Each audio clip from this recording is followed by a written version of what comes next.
Okay, so from the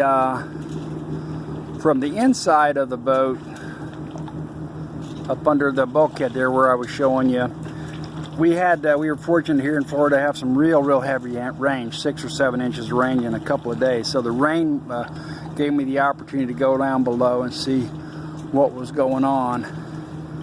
And I had I already rebedded the chain plates there for the uppers and lowers, and you know, hoping against hope that was going to take care of my problem.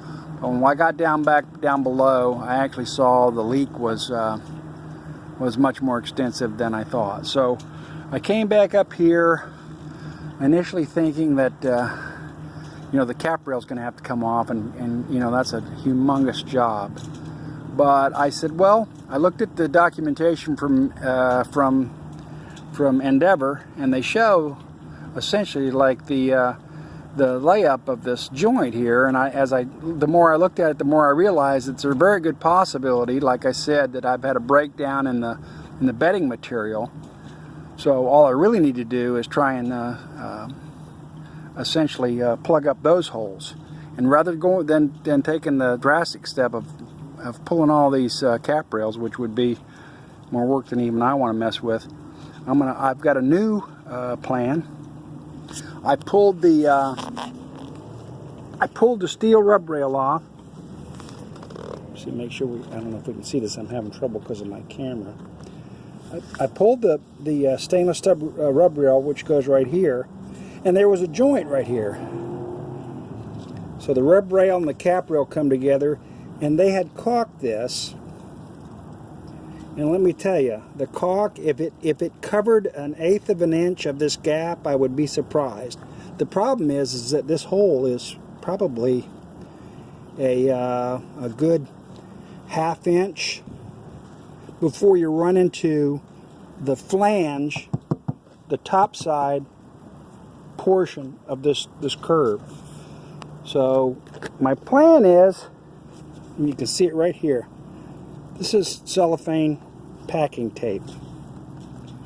So this is all, I've stripped all this down, I've sanded it down, I've actually got in there with my sander, had a little skinny blade, double-sided blade from Harbor Freight, and sanded this all out inside. So there's good clean wood and all of the old caulking material is gone. So what I'm planning on doing is going down here with this rather sticky cellophane tape, and I'm going to get my 4200 with a very sharp tip on it, and I'm going to actually poke the caulking gun into this little hole and squirt that in under pressure. In theory, what's going to happen is it fills up the void inside here. It's going to spooge back out and basically make me a nice white line right there. And I will just repeat that, you know, probably 4 or 5 tubes of caulk all the way down the side of the boat. And since I'm putting it in under pressure, I'm hoping that I'll be able to make it expand enough so that it'll seal against the top and the bottom.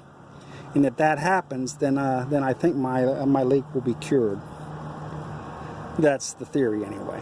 So we're going to give that a shot, and I'll let you know how it goes here over the next day or two.